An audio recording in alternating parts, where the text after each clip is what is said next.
जय हिंद बच्चों, कैसे हैं आप लोग। उम्मीद है कि आप लोग ठीक हैं और काफी मस्त भी हैं। बच्चे कम आए हैं, कम आने का कारण लगन की व्यस्तता है ना।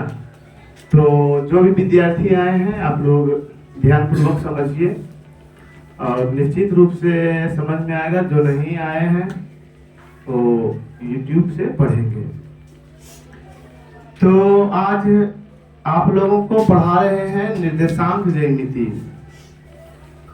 नियामक ज्यामिति, कोऑर्डिनेट ज्योमेट्री। बच्चों पिछले क्लास में थोड़ा सा चर्चा किए थे, कुछ थ्योरी दिखा दिए थे, बता दिए थे। आप लोग को क्या बताए थे, दिखाए थे थोड़ा सा। निर्देशांक ज्यामिति क्या है,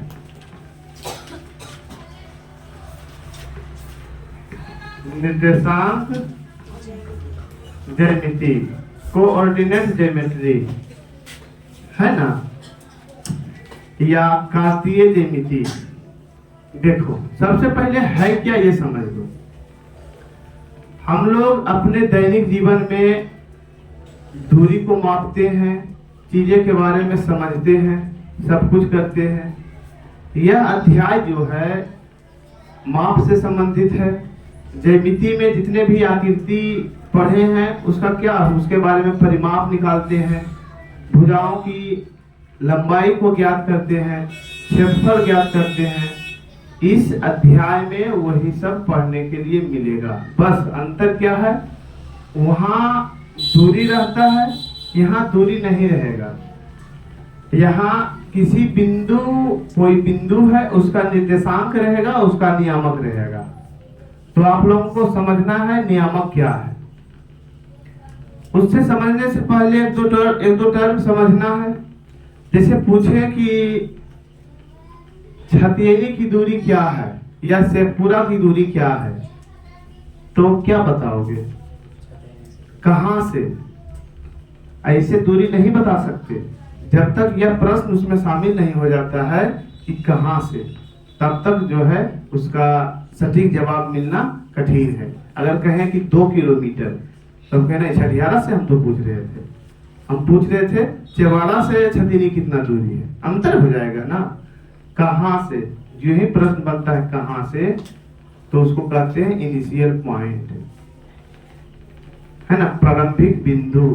और इसको यहाँ कहते हैं ओरिजिन, मूल बिंदु। तो सबसे पहले दूरी बताने के लिए मूल बिंदु की आवश्यकता होती है। इस अध्याय में आप लोग पढ़ेंगे 2 बिंदुओं के बीच की दूरी। नापा कहां से जाएगा, मापा कहां से जाएगा, मूल बिंदु से। तो मूल बिंदु क्या है, ओरिजिन क्या है, कोऑर्डिनेट क्या है, ऑर्डिनेट क्या है, ये सब के बारे में आप लोगों को पढ़ना है। सबसे पहले परिभाषा पर आते हैं। निर्देशांक ज्यामिति, निर्देशांक ज्यामिति है क्या चीज, गणित की वह शाखा जिसमें, गणित की वह शाखा जिसमें किसी आकृति के ज्यामितीय गुणों का अध्ययन बीज गणित के माध्यम से किया जाए, एक्स वाई के आधार पर किया जाए, एलजेब्रा के माध्यम से किया जाए, तब उसे कहेंगे निर्देशांक ज्यामिति। यहाँ निर्देश मिलता है, कहां से मापा जाता है। चूंकि इस अध्याय के बारे में विस्तृत जानकारी जो सर्वप्रथम दिए थे रेने द कार्ते, इसीलिए रेने द कार्ते को निर्देशांक ज्यामिति का जनक, फादर ऑफ कोऑर्डिनेट ज्योमेट्री कहा जाता है। इनको कहा जाता है रेने द कार्ते को, उन्हीं के नाम पर जो है इसे कार्तीय ज्यामिति भी कहा जाता है। चलिए ठीक है, अब शुरू करते हैं। यह निर्देशांक ज्यामिति जो है का मुख्य टर्म जो है वो कोऑर्डिनेट है या फिर चतुर्थांश है ना। चतुर्थांश क्या है, क्वाड्रेंट जिसको कहते हैं। चतुर्थांश क्या है उसको समझिए। मान लिया जाए कि यह एक समतल है, अगर दूरी बताना हो या प्रारंभिक बिंदु की खोज करना हो, कैसे खोज करेंगे, कहीं मूल बिंदु मानना पड़ेगा, वो मानना जरूरी है। जब तक मूल बिंदु नहीं मानते हैं तब तक जो है किसी भी स्थान की दूरी ज्ञात नहीं कर सकते हैं। तो मूल बिंदु खोजने के लिए इस समतल को अगर दो समकोणिक रेखाओं द्वारा, इस समतल को दो समकोणिक रेखाओं द्वारा दो भागों में बांटे, दो सरल रेखा है, एक दूसरे से समकोणिक प्रतिच्छेद किया है, समकोणिक रेखा भी कह सकते हैं, है ना। दो सरल रेखाओं द्वारा जब किसी समतल को समकोणिक प्रतिच्छेद करते हुए भागों में बांटते हैं तो वह समतल कितने भागों में बढ़ जाता है? 4 भागों में। दो सरल रेखाओं द्वारा किसी समतल को समकोणिक प्रतिच्छेद करते हुए जब उसका विभाजन करते हैं तो वह समतल कितने भागों में बढ़ जाता है? 4 भागों में बढ़ जाता है। और यह 4 भागों में से प्रत्येक भाग जो है जो कहलाता है चतुर्थांश, क्वाड्रेंट या पाद, है ना। तो बारी बारी से जो उसका नामकरण करते हैं, किसी को पहला कर देते हैं, किसी को दूसरा, किसी को तीसरा, किसी को चौथा। इस तरह से जो है यह समतल 4 भागों में जो बटा हुआ है इसको कहते हैं प्रथम चतुर्थांश।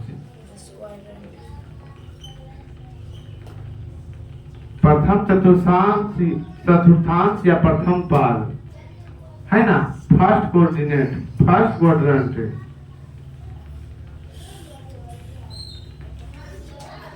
फर्स्ट क्वाड्रेंट, ये जो हो जाएगा सेकेंड क्वाड्रेंट, ये हो जाएगा थर्ड क्वाड्रेंट, ये हो जाएगा फोर्थ क्वाड्रेंट। कहिए सर इसको पहला क्यों नहीं माने?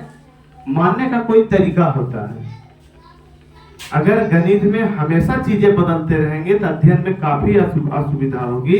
इसीलिए सुविधा हो गणित में मानने का एक तरीका है कि इसको पहला मानेंगे, इसको दूसरा मानेंगे, इसको तीसरा मानेंगे, इसको चौथा मानेंगे। ये 4 चतुर्थांश हो गया। क्या हो गया? 4 चतुर्थांश हो गया। जहां पर ये दोनों रेखाएं सरल रेखाएं, जिसको यक्ष यक्ष कहा जाता है और इसको बाई यक्ष कहा जाता है।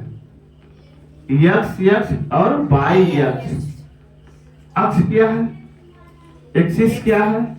पृथ्वी तल के समांतर जो रेखाएं खींची गई है, जो रेखा खींची गई है, एक रेखा है, इसको कहते हैं यक्ष यक्ष यक्ष। और पृथ्वी तल के लंबवत, यानी पृथ्वी तल के साथ 90 डिग्री के कोण के साथ जो खड़ा रेखा खींची गई है उसे कहते हैं बाई अक्ष। यक्ष यक्ष और बाई यक्ष दोनों रेखाएं जिस बिंदु पर मिलती है उसे कहते हैं मूल बिंदु। संजना, संजना बाहर जा रहे, इसको बुलाओ तो।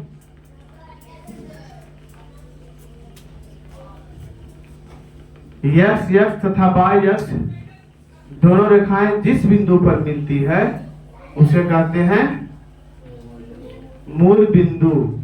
उसे क्या कहते हैं? मूल बिंदु। ये हो गया मूल बिंदु। देखो इसको कैसे निर्धारण करें, इसका कैसे निर्धारण करें, कैसे इसको निर्धारित करेंगे?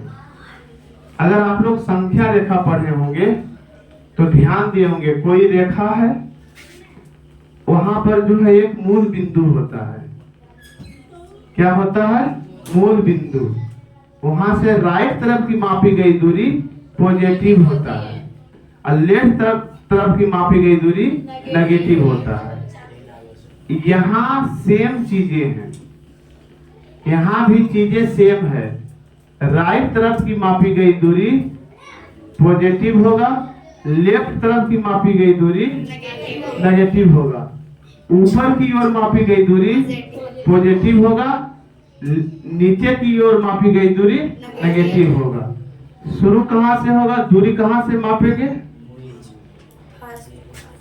यहां से शुरू करके, जहां से शुरू करेंगे ना तो वहां पॉजिटिव ना तो वहां नेगेटिव, न्यूट्रल होगा।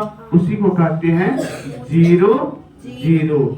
0 0 का मतलब हुआ कि जब इधर चलेंगे, इधर के लिए या इधर के लिए ये बिंदु 0 है, ऊपर या नीचे के लिए ये बिंदु 0 है। दोनों बिंदु दोनों रेखाओं के लिए प्रयुक्त हुआ है। पहले लिखा जाता है यक्ष नियामक को, जिसका चर्चा बस थोड़ा देर में करते हैं, अधिक करेंगे। तो इस तरह से ये मूल बिंदु हो गया। मूल बिंदु का निर्देशांक क्या हो जाएगा? मूल बिंदु का नियामक हो जाएगा 0 0। क्या कोई दिक्कत नहीं? 0 0 का मतलब हुआ यक्ष नियामक 0, वाय नियामक 0। यक्ष यक्ष पर ना तो उधर ना तो इधर, बीच में मूल बिंदु पर। वाय अक्ष में ना तो ऊपर ना नीचे, एक जगह है ना, मूल बिंदु पर।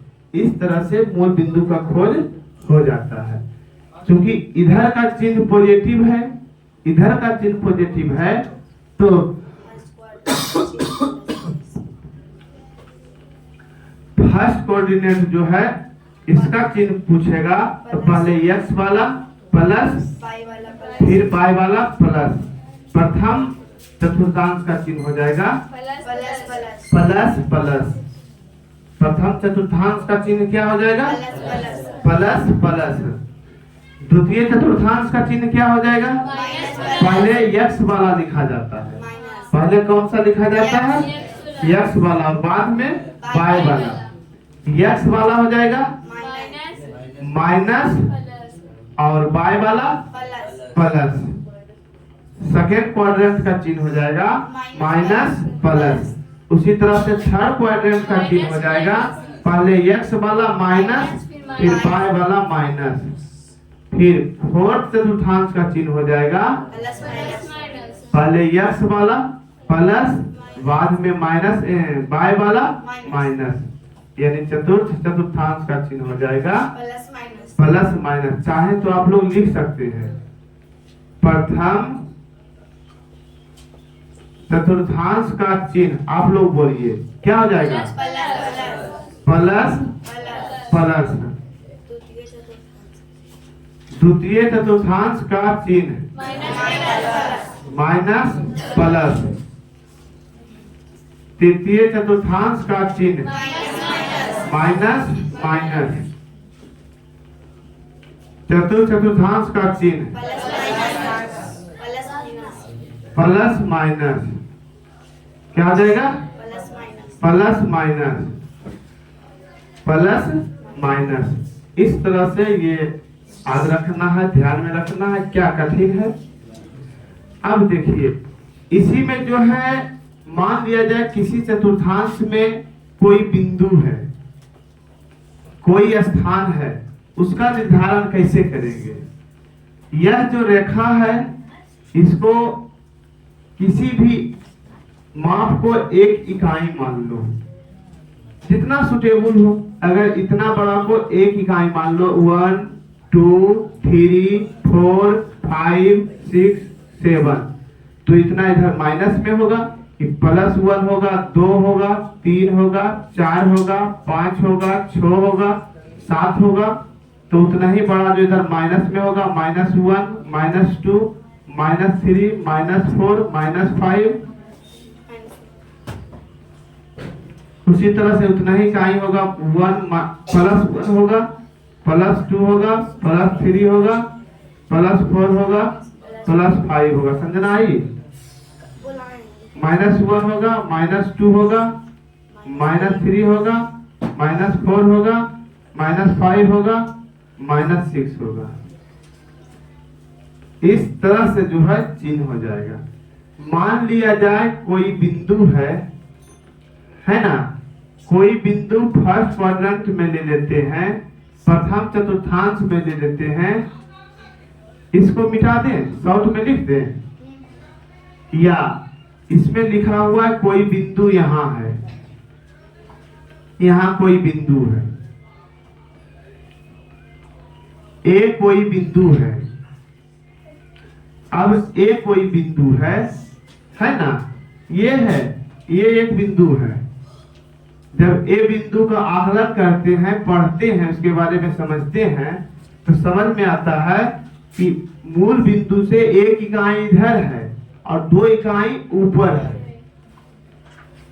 तो जब इसका निर्धारण करेंगे, इसका नियामक निकालेंगे, है ना, तो कितना हो जाएगा? -1 2 प्लस 2। इस बिंदु का नियामक हो जाएगा, इस बिंदु का स्थान हो जाएगा -1 2, -1 2। क्यों? क्योंकि मूल बिंदु से एक इकाई लेफ्ट है, जब लेफ्ट हो नेगेटिव होगा, 2 इकाई अप है, ऊपर है, जब ऊपर है तो पॉजिटिव होगा। इस तरह से ए बिंदु का नियामक हो जाएगा -1 2, -1 2। इस तरह से ये इसका नियामक कहलाता है। नियामक लिखते समय किसी बिंदु का नियामक स्थान का निर्धारण करते समय पहले x नियामक को लिखा जाता है, बाद में y नियामक को लिखा जाता है। क्लियर? समझ गए सब? चलिए और आगे बढ़ते हैं। अब देखिए इसमें ये जो दूरी है इसको क्या कहा जाता है? ये जो दूरी है इसको क्या कहा जाता है? एक को इसको कहा जाता है भुज और इसको कहा जाता है कोटि। भुज और कोटि। आप लोगों को परिभाषा अगर दिखाए हैं तो परिभाषा आध होगा। आध है। भुज का अंग्रेजी होता है अबसिसा, ABSCISS।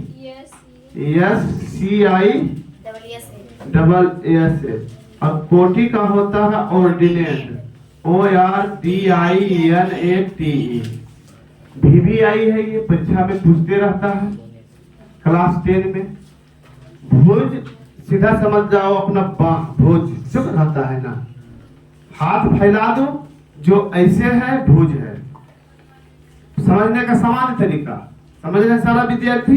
जो ऐसे है भुज है, यानी पृथ्वी तल के जो समांतर है भुज है। जैसे जो ऐसे है कहीं है, इसमें कहीं भी, इसमें यहाँ ऐसे है, ये भुज है। भुजा के समांतर जो है, भुजा के जैसा जो फैला हुआ है भुज है। कोटि, कोठी, घर में कोठी देखे हो ना? कोठी देखा है ना? कैसे रहता है? खड़ा ऐसे रहता है, कैसे रहता है?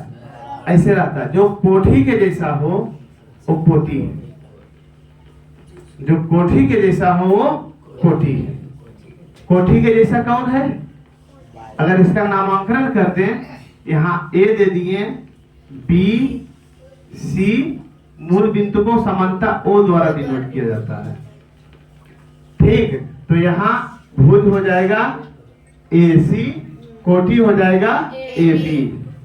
भुज क्या हो जाएगा? AC, कोटि हो जाएगा AB। मान लिया जाए कोई बिंदु यहाँ है, B बिंदु यहाँ है, B का नियामक क्या हो जाएगा? इस बिंदु B का नियामक क्या हो जाएगा? 5 - 2। यहाँ भुज कितना होगा? इसमें जो है भुज कितना होगा? 5। कोटि कितना होगा? -2। अगर इसका डिफिनीशन लिखाए हैं, ध्यान हो तो क्या लिखाए हैं? किसी चतुर्थांश में अगर कोई बिंदु कहीं हो तो ये देखते हैं कि x से कितना दूरी है, y से कितना लांबिक दूरी है। 90 डिग्री के साथ मापी गई दूरी को लांबिक दूरी कहते हैं। किसी चतुर्थांश में x से किसी बिंदु तक की लांबिक दूरी को कोटि कहते हैं।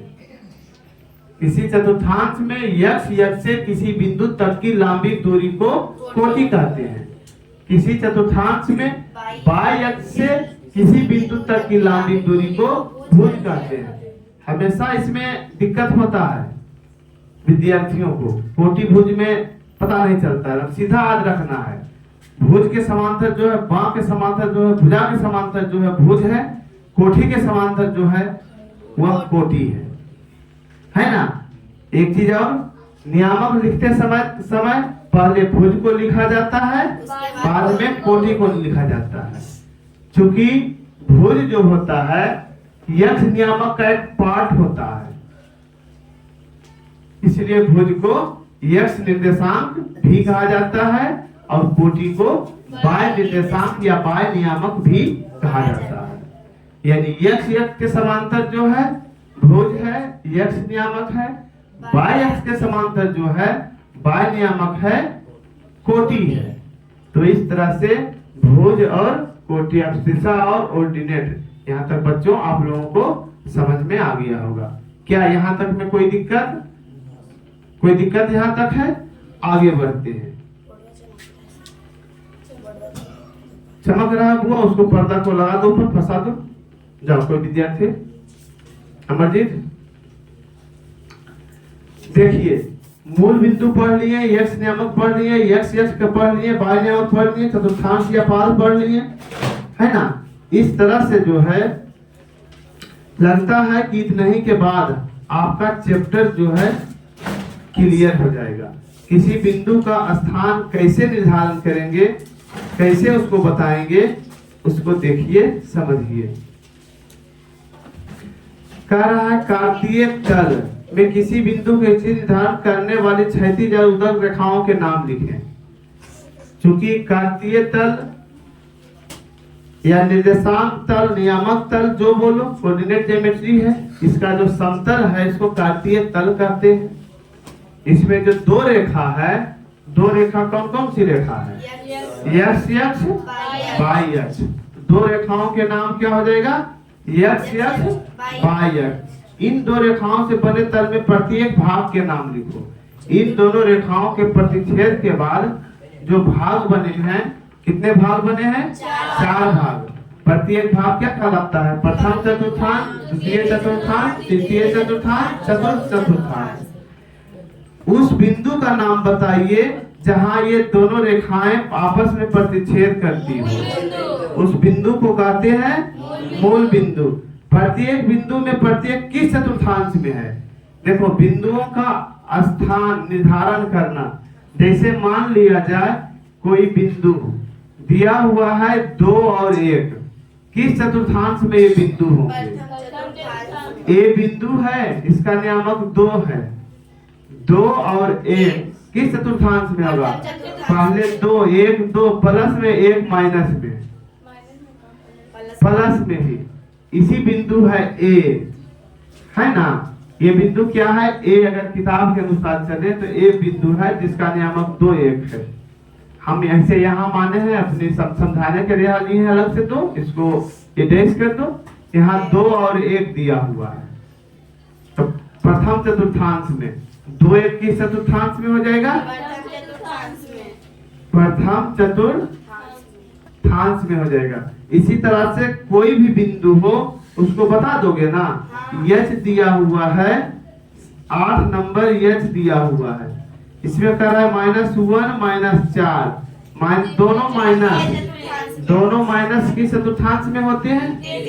-1, यानी x बराबर -1 और y बराबर -4। यहाँ होगा -1 के सामने -4 के सामने चल देंगे। यही बिंदु आपका h है, -1 और -4 है। यही बिंदु जो कि -1 -4 को डिनोट कर रहा है, उसको उसका डिनोट बोध करा रहा है। ये समझ रहे हैं? कोई दिक्कत हो रहा है? नहीं हो रहा है। चलिए आगे बढ़ते हैं।